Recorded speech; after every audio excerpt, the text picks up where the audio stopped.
நம்ம அஞ்சலிய இப்படியே விட்டுட்டு போகக்கூடாது. அவன் மேல கேஸ போட்டு ஜெயில்ல தள்ளணும் அப்படின்னு சொல்லிட்டு நினைக்கிறவங்க, மறக்காம இந்த வீடியோக்கு ஒரு லைக் பண்ணிட்டு கீழ கமெண்ட் பண்ணுங்க. அப்பதான் பார்த்தீங்கன்னா, என்ன நடக்குது, ஏது நடக்குது அப்படின்றத எல்லாத்தையுமே பார்த்தீங்கன்னா தெரிஞ்சுக்க முடியும். அந்த அளவுக்கு பார்த்தீங்கன்னா, சிறப்பான சம்பவங்கள், சிறப்பா பார்த்தீங்கன்னா இந்த இடத்துல நடந்துட்டு இருக்க ஒரு விஷயம், நமக்கே பார்த்தீங்கன்னா நல்லாவே தெரியுது அப்படின்னே சொல்லலாம். அதாவது இந்த இடத்துல பார்த்தீங்கன்னா, கொஞ்சம் கூட யோசிக்காம ஒரு சில விஷயங்கள்லாம் நடக்குது. அதாவது அஞ்சலி பார்த்தீங்கன்னா, இப்ப ஏமாத்திட்டு இருந்தது இது எல்லாமே.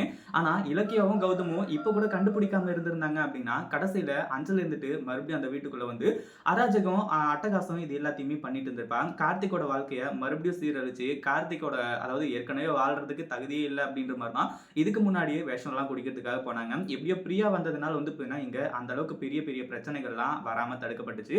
ஆனா இப்போ பார்த்தீங்கன்னா, நம்ம அஞ்சலிய மறுபடியும் கூட்டிட்டு போய் மறுபடியும் அஞ்சலி ஏமாத்துறா அப்படின்னு சொல்லிட்டு தெரிஞ்சு, நம்ம கார்த்திக் மட்டும் பார்த்தீங்கன்னா, இப்போ அந்த மாரி இதா இருந்துச்சு அப்படின்னா, கண்டிப்பா ரொம்ப வருத்தப்பட்டு இதுக்கப்புறம் நம்ம வாழ்றதே வேஸ்ட் அப்படின்ற மாரி சொல்லி தற்கொலை பண்ணிட்டு இருந்திருப்பாரு. அப்படி இருக்கும்போது பார்த்தீங்கன்னா, இப்போ நம்ம கார்த்திக்கோட வாழ்க்கைய எந்த அளவுக்கு சேவ் பண்ணியிருக்காங்க அப்படின்றது, அதாவது நூறு இல்ல தப்பிச்சிருக்கு அப்படின்னு தான் சொல்லணும். ஏன்னா கொஞ்சம் விட்டிருந்தா கூட அஞ்சலி பார்த்தீங்கன்னா, வீட்டுக்குள்ள போய் அப்படியே குத்துக்கல்லு மாரி பார்த்தீங்கன்னா உட்கார்ந்திருப்பான். அதுக்கப்புறம் வீட்ட விட்டு அவள வெளிய கொண்டு வரதுக்கு எந்த ஒரு வாய்ப்புமே இல்லாம இருந்திருக்கும். அதுக்கு முன்னாடி என்னவெல்லாம் நடக்குது அப்படின்னு சொல்லிட்டு பார்க்கறதுக்கு முன்னாடி, இப்பதான் நம்ம சேனலுக்கு ஃபர்ஸ்ட் டைம் வரீங்க அப்படின்னா, கீழ இருக்க சப்ஸ்கிரைப் பட்டன பிரஸ் பண்ணிக்கோங்க. அதாவது என்னாச்சு அப்படின்னு பார்த்தீங்கன்னா, ஒரு பக்கம் நம்ம கௌதமும், இலக்கியாவும் இந்த ஒரு விஷயத்த எல்லாத்தையுமே செஞ்சுட்டு இருக்கிறது, போறது, வர்றது இது எல்லாத்துக்குமே காரணம் என்ன? அஞ்சலியோட வாழ்க்கையும் நல்லா இருக்கணும் அப்படின்றதுக்காக தான். ஆனா அத அஞ்சலி புரிஞ்சுக்கிட்டாளா? இல்ல. இதுக்கு மேலயும் பார்த்தீங்கன்னா, அஞ்சலி புரிஞ்சுக்குவாளா அப்படின்னு கேட்டாலும், அதுவும் பார்த்தீங்கன்னா வாய்ப்பில்ல. அதனால பார்த்தீங்கன்னா, அவள டீல்ல விடுறது தான் பெஸ்ட் அப்படின்னு சொல்லிட்டு தோணுது. ஒரு பக்கம் நம்ம கௌதமும், இலக்கியாவும் இங்க பாரு அதாவது 2 பேரும் டிஸ்கஸ் பண்ணிக்கிறாங்க. இந்த மாரி தான் இவங்கள சும்மா விடக்கூடாது. இவங்க எப்படியோ விட்டதுனால தான் இவ்ளோ பெரிய பிரச்சனையும்.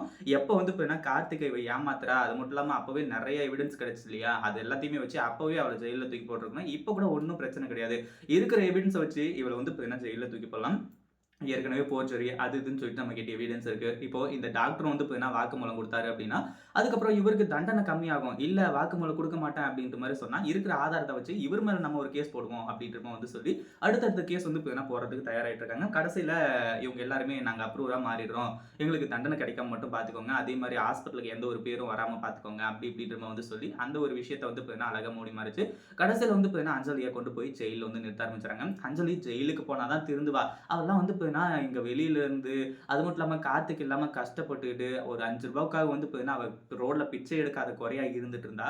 அப்படி இருக்கும்போது பார்த்தீங்கன்னா, இப்போ இந்த வாழ்க்கைய நம்ம எவ்வளோ பெரிய வாழ்க்கைய மிஸ் பண்றோம் அப்படின்னு சொல்லிட்டு அவளுக்கு கொஞ்சமாச்சும் உறுத்திருந்தா, இப்போ பார்த்தீங்கன்னா, அவ கார்த்திக் கூட நல்லபடியா ஒண்ணு சேர்ந்திருப்பா. ஆனா இப்பவும் இலக்கியாவ அழிக்கணுன்ற வன்மம் இருக்கிறதுனால, அவளாம் ஜெயிலுக்கு போய் களி தின்னா தான் பார்த்தீங்கன்னா திருந்துவா. அப்ப கூட திருந்த மாட்டா அப்படின்னு சொல்லிட்டு நினைச்சீங்கன்னா, மறக்காம இந்த வீடியோக்கு லைக் பண்ணிட்டு கீழ கமெண்ட் பண்ணுங்க.